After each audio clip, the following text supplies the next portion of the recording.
Okay, students. So now in this second part of metals and non-metals, we are going to discuss activities which tells us about the physical properties of the metals. We all know that physical and chemical properties, जिनको check करते हुए substance अपनी identity lose नहीं करता. However, chemical properties are the properties जिनको check करते हुए substance अपनी identity lose कर देता है. ठीक है. So we are going to discuss physical properties first. So physical properties of a metals. Physical properties वो प्रॉपर्टीज होंगी बच्चों मेटल्स की जहां पे हम मेटल्स की प्रॉपर्टीज चेक करेंगे बट मेटल की आइडेंटिटी लूज नहीं होगी. मेटल की आइडेंटिटी वही रहेगी, मेटल वही रहेगा, उसके कॉन्स्टिट्यूएंट पार्टिकल्स वही रहेंगे, वो चेंज नहीं करेंगे. चेंज करेगा तो सिर्फ और सिर्फ मतलब nothing is going to be changed. ठीक है. जस्ट हम कुछ ऐसी प्रॉपर्टीज डिस्कस करने वाले हैं जहाँ पे क्या होगा कि मेटल अपनी आइडेंटिटी लूज नहीं करेगा बट अपने बारे में कुछ बता के जाएगा. तो first of all we are going to start with activity 3.1. So basically 3.1 activity 3.1 से लेकर 3.6 तक we have all the properties of metals. So activity 3.1 हम डिस्कस करने जा रहे हैं. एक्टिविटी 3.1 के ऊपर अगर आप एनसीईआरटी में देखेंगे तो वो कुछ एग्जाम्पल देता है आपको कि इन सैंपल्स को आप यूज कर सकते हैं. और ये सैंपल्स हैं वहाँ एक लाइन लिखता है collect the samples of following metals that is iron, copper, aluminium, magnesium, sodium, lead, zinc and any other metal that is easily available. तो वी ऑल नो दैट ये सारे मेटल्स हैं और जो आपको इजीली अवेलेबल हो उनको यूज करते हुए लैब के अंदर आप ये एक्टिविटीज कर सकते हैं. सबसे पहले वो कहता है एक्टिविटी 3.1 में कि कुछ मेटल्स लीजिए, जैसे आयरन ले लीजिए, कॉपर, एल्यूमिनियम एंड मैग्नीशियम. ठीक है. और फिर कहता है कि इनकी अपीयरेंस को चेक कीजिए. अब वी नो दैट आयरन का करोजन हो जाता है, रस्ट होती है उस पर, रेडिश ब्राउन कलर जो है उस पर हमेशा दिखाई देता है हमें. ठीक है.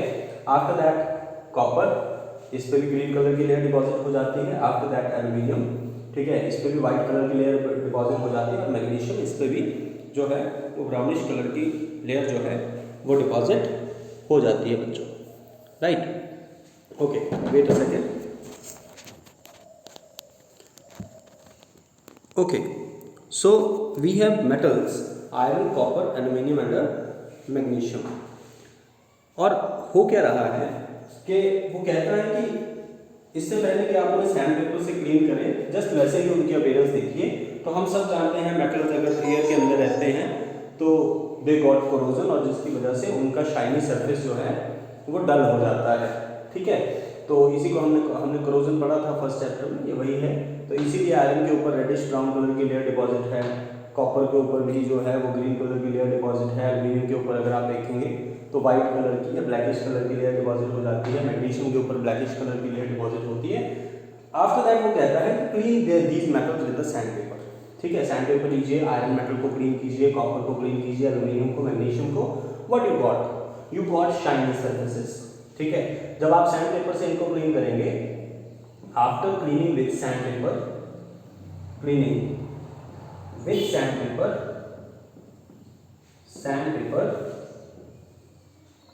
we get shiny surface. क्या मिलेगा हमें? शाइनी सरफेस मिलेगा. अब देखिए एक्टिविटी 3.1 के नीचे एक लाइन लिखता है एनसीईआरटी में, इसको अंडरलाइन कर दीजिएगा अपनी बुक में कि metal in their pure state having a shining surface. जब मेटल्स अपनी प्योर स्टेट में होते हैं तो दे हैव शाइनिंग सरफेस. ठीक है. And this property of metal is called a metallic lustre. और इस प्रॉपर्टी को हम क्या कहते हैं कि मेटल्स हैव मेटालिक लस्टर, वो चमकते हैं, शाइनी सरफेस होता है. ठीक है. तो दिस इज एक्टिविटी 3.1 जो हमें बता रही है मेटल्स की पहली प्रॉपर्टीज के बारे में कि मेटल्स लस्टरस होते हैं, मेटल का सरफेस जो है वो शाइनी होता है. ठीक है. Now moving to activity 3.2. ठीक है. और एक्टिविटी 3.2 में वो कहता है कि take small pieces of iron, copper, aluminium and magnesium. फिर से वही मेटल्स जो हमने 3.1 में यूज किए. नाउ एक्टिविटी 3.2 फिर से आयरन, कॉपर, एल्यूमिनियम और मैग्नीशियम को यूज कीजिए. इनके छोटे छोटे पीसेस लीजिए और try to cut them with the help of knife. क्या लगता है? आयरन कट होगा, कॉपर कट होगा, एल्यूमिनियम कट होगा, मैग्नीशियम कट होगा? Answer is no. ठीक है. तो आप इनको जो है वो नाइफ के साथ कट नहीं कर सकते स्मॉल पीसेस के अंदर, ठीक है। इसका मतलब क्या हुआ, यहाँ से क्या कंक्लूजन ड्रॉ किया हमने कि मेटल्स हार्ड होते हैं। बट वेट, ठीक है, फिर वो कहता है कि सेकंड पॉइंट में एक्टिविटी 3.2 के कि hold the piece of sodium metal. अब एक और मेटल लीजिए, दैट इज सोडियम मेटल, ठीक है, सोडियम मेटल। अब सोडियम मेटल जो है बच्चों वो एयर और वाटर के साथ हाईली रिएक्टिव होता है, इसलिए हम उसको हमेशा केरोसिन ऑयल के अंदर डिप करके रखते हैं। इसके बारे में चैप्टर के अगले पार्ट्स में हम डिस्कस करेंगे। तो सोडियम को हम केरोसिन में डिप करके रखते हैं क्योंकि वो एयर और वाटर के साथ हाईली रिएक्टिव होता है। सो इसीलिए वो कह रहा है कि सोडियम को वहां से निकालिए with the help of tong, ठीक है। Tong we all know that scissor like apparatus होता है केमिस्ट्री लैब में, जिसको हम चीज़ों को होल्ड करने के लिए यूज करते हैं। तो टॉन्ग की हेल्प से जो है उस सोडियम को वहां से निकालिए, उसको फिल्टर पेपर के फोल्ड्स के अंदर रखिए, फिल्टर पेपर के अंदर रखिए क्योंकि केरोसिन ऑयल में डिप किया है तो केरोसिन ऑयल लगा होगा उसके सराउंडिंग में। तो अब आप क्या करेंगे, उसको फिल्टर पेपर्स के फोल्ड के अंदर प्रेस करेंगे सो दैट कि फिल्टर पेपर केरोसिन ऑयल को एब्जॉर्ब करते हैं। फिर उस सोडियम मेटल को वॉच ग्लास के ऊपर रखिए और try to cut that sodium with the help of knife. What you got कि सोडियम स्मॉल पीसेस में कट हो जाएगा, ठीक है। तो यू फाउंड दैट कि सोडियम जो है it is a soft metal, however other metals are hard, ठीक है। तो क्या कंक्लूजन ड्रॉ होगा इस एक्टिविटी से, एक्टिविटी 3.2 से? तो नेक्स्ट पेज पे जाएंगे तो वहां लिखा हुआ है एक्टिविटी 3.2 के नीचे, you will find that metals are generally hard. Look what word book is using, ठीक है। metals are generally hard, not always hard, okay।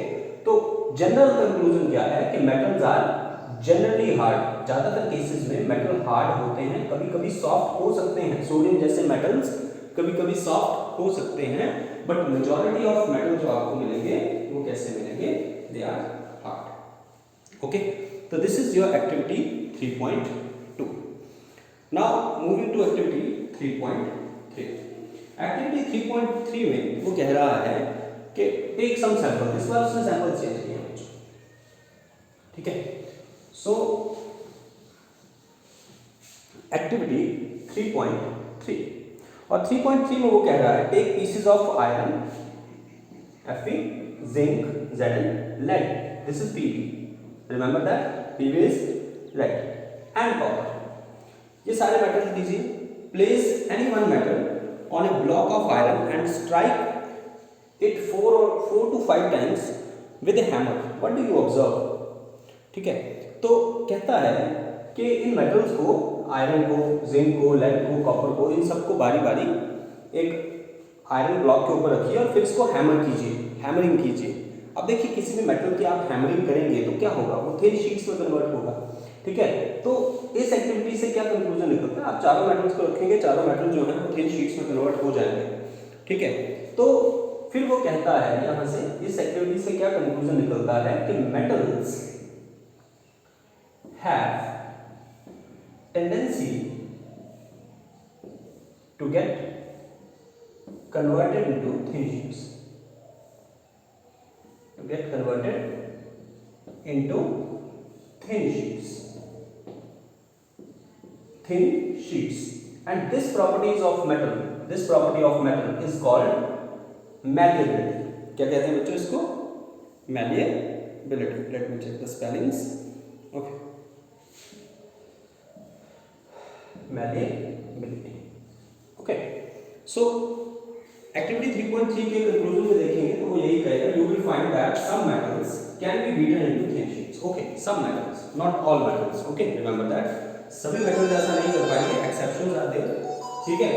But क्या लिखता है वो लिखता है कि some metals can be drawn into thin sheets and this property of metal is called malleability, ठीक है। और इस प्रॉपर्टी को हम क्या कहते हैं, मैलिएबिलिटी कहते हैं। क्या लिखते हैं, you will find that some metals can be beaten into thin sheets, this property is called malleability, right. तो this is activity 3.3। Last activity of the day जिसको हम डिस्कस करेंगे, आफ्टर दैट ये क्लास को खत्म करेंगे हम, दैट इज एक्टिविटी 3.4। और एक्टिविटी 3.4 हमें बताएगी डक्टिलिटी के बारे में, 3.4। ठीक है, तो कहता है फिर से कुछ मेटल्स लीजिए, जैसे आयरन हो गया, कॉपर हो गया, एल्यूमिनियम हो गया, लेड हो गया। ठीक है, कुछ और भी यूज कर सकते हैं। ठीक है, तो कहता है कि which of the metal above metals are also available in the form of wires. Iron की वायर्स मिलती हैं, कॉपर की मिलती हैं, एल्यूमिनियम की मिलती है, लेड की नहीं मिलती। ठीक है, तो देखो बच्चों, हर प्रॉपर्टी में हम यही कह रहे हैं, जब हम कह रहे हैं कि मेटल्स हार्ड होते हैं, हम ये नहीं कह रहे हैं कि सभी मेटल हार्ड होते हैं, एक्सेप्शंस आते हैं, कुछ मेटल सॉफ्ट भी होते हैं।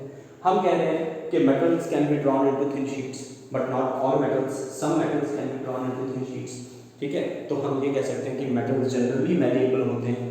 ठीक है, उसी तरह से जब मैं यहाँ बात कर रहा हूँ तो आयरन, कॉपर, एल्यूमिनियम, इनकी वायर्स हम सब ने देखी हैं। ठीक है, तो अब एक्टिविटी के बाद क्या लाइन लिखता है वो, इसको अंडरलाइन कर लीजिएगा। The ability of metal to be drawn into thin wires is called ductility. तो ये जो मेटल्स की एबिलिटी है, ability to be drawn into thin wires is called ductility। ठीक है, तो उसको हम क्या कहते हैं, डक्टिलिटी कहते हैं। और फिर एक इंपॉर्टेंट चीज उसके बाद लिखता है कि gold is the most ductile metal. Gold सबसे बढ़िया डक्टाइल मेटल होता है। कितना बढ़िया, you can't imagine 1 gram gold can be drawn into 2 kilometre long wire. 1 gram gold बहुत स्मॉल क्वांटिटी होगी बच्चों, और 1 ग्राम गोल्ड से आप 2 किलोमीटर लेंथ की वायर जो है वो ड्रॉ कर सकते हैं। Just imagine the thickness of the wire, it may be less thin, इसकी थिकनेस जो है will be lesser than the thickness of your hair. ठीक है, आपके बालों की थिकनेस से भी कम थिकनेस होगी इस गोल्ड वायर। ठीक है, so gold is the most ductile metal भी है। ठीक है, तो दैट्स इट फॉर टुडे। यही 4 एक्टिविटीज हम करेंगे, remaining activities we will discuss tomorrow. That's it, यहाँ तक पढ़िए, नोट्स बनाइए। ठीक है, then we will discuss tomorrow.